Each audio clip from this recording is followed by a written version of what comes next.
ঘড়ির কাঁটা ঘুরে গেছে পেছন দিকে। ইতিহাস থমকে দাঁড়িয়েছে সভ্যতার তীব্র দুপুরে মধ্যযুগীয় অন্ধকার। সাম্প্রদায়িক সন্ত্রাস, রাজনৈতিক প্রতিহিংসা, পাশবিকতা ও বর্বরতার এমন সর্বগ্রাসী উন্মত্ত বিকার স্বাধীন বাংলাদেশ আর কখনো প্রত্যক্ষ করেনি।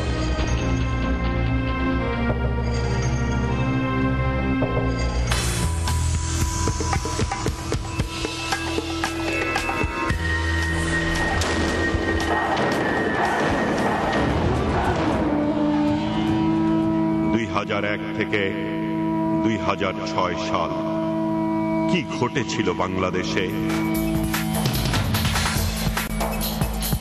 ফিরে দেখা, ফিরে দেখা, ফিরে দেখা, ফিরে দেখা।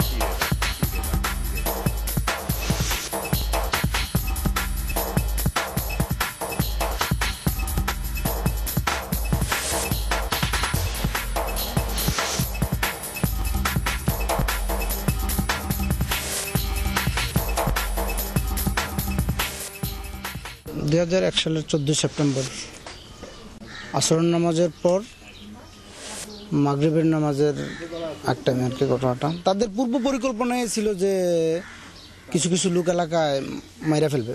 যাই হোক, তারপর 14 সেপ্টেম্বর তাদের পূর্ব পরিকল্পনার একটা অংশ হিসাবে তারা আমাদের উপর হামলা করলো। কিছু লোক আমাদের ওখানে বসে রয়েছে, যেহেতু বাড়ির কাছে কলেজ। কারা করছে? বিএনপির দলেরা করছে। কি না করছে? যে যারে মারছে তারে মারছে, যারে রাস্তা পাইছে তারে মারছে, যারে রাস্তা পাইছে তারে কাটা লিছে। হামলা করার পরে আমার আব্বা যেহেতু এলাকার একটু প্রতাপশালী, সবাই চিনে, মনে করছিল যে আমি হয়তো গেলে ঝগড়াটা আর হবে না, কিন্তু তার আব্বারে দেখে ক্ষিপ্ত হয়ে আব্বার উপর তারা কোপানো শুরু করছে আর কি। মনে করছে ছেলেরা গেছে তো মারামারি করে শুনছে যে মারামারি লাগছে ওইরো। তা আমার স্বামী গিয়া কইছে যান, বাবারে তোরা কোনো ইয়র ইচ্ছা আমার দিও আমি নামগা, তোর জায়গা যা।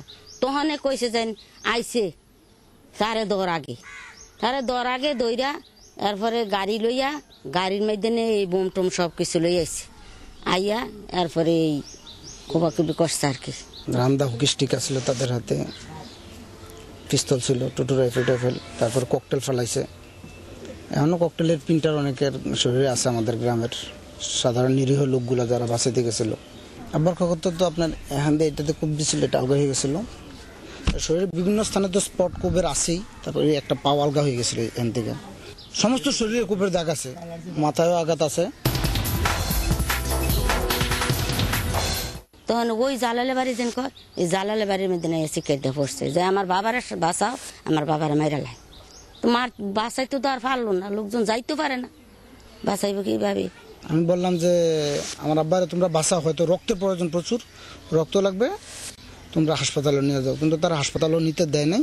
আমার ভোলাই কইছে, ওই ঘরের বেড়ারে কইছে, ভাই আমার বাবার লইয়া যাও, আমার বাবার রক্ত প্রচুর লাগবো, রক্ত লাগবে। তো ভোলাই আর বুঝছে না যে জায়গাতে গেছি কে, তবু লইয়া যাইতে দিছে আর দিছে। এরকম ভাবে করছে। লাস্টও তারা নিয়ে যেতে চাইছিল, অনেক কিছু, অনেক কষ্ট করে লাস্টার সেখান থেকে উদ্ধার করা হয়েছে। লাস্টার গুম করে ফেলতে চাইছিল। এইভাবে মারার পরও তো ডাক্তারের কাছে নিতে বলে দেয় না, দিতে পারতেছে না। আমার ছোট ফুলারে খুব দিছে, ছোট ফুলারা ডাক্তারের কাছে নিতে পারে না। এরকম তো তারা করছে। কিছু লোক করে টাকা টাকা দিয়ে বাইরে পাঠাই দিছে। রফিক আছে, মিজান আছে, ডন রফিক। আমার ফুলারে মাইরা লেব কেস করছে। তোমার ফুলায় কোন জায়গা তাই একবার দেখুম।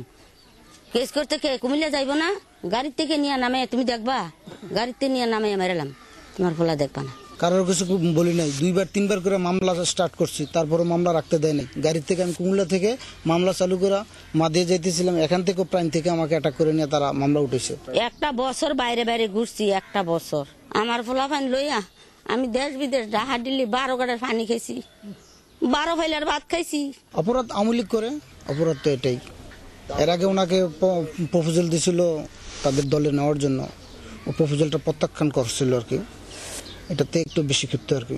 না তো আমার স্বামীর কোনো দোষ আপনি গ্রামের মধ্যে 2-4 জন লোকের কাছে জিজ্ঞেসান যে কোনো কেউ লোকে কোনো শত্রামি বা কেউ মানুষের মুখ মন দিয়ে দন দিয়ে যদি না পারছে, মন দিয়ে উপকার করছে, গায়ে খাইতে উপকার করছে। বিএনপি জামাত করে যারা, তাদেরকে কোনো আদর্শ আছে নাকি?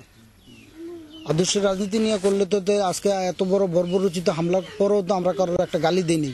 আমরা চাই না যে এরকম রাজনীতি, যে মারামারি, কোবাকুবি, হানাহানি থাকুক। বিচার চাই আমি এর দূরে আমার আপনার কাছে আমি সুষ্ঠু বিচার চাই। মাননীয় প্রধানমন্ত্রীর কাছে চাই এবং স্বরাষ্ট্রমন্ত্রী যারা ঊর্ধ্বতন আইনের কর্মকর্তা আছে তাদের কাছে বিচার চাই। আমার বাবার হত্যার বিচার চাই। যারা প্রকৃত দোষী তাদের যেন দৃষ্টান্তমূলক শাস্তি হয়। আল্লাহর কাছে একদিন একদিন বিচার হইবে। দুনিয়াতে যদি না হয় তো হাসরের মাটি হইবে, দিতে হইবে।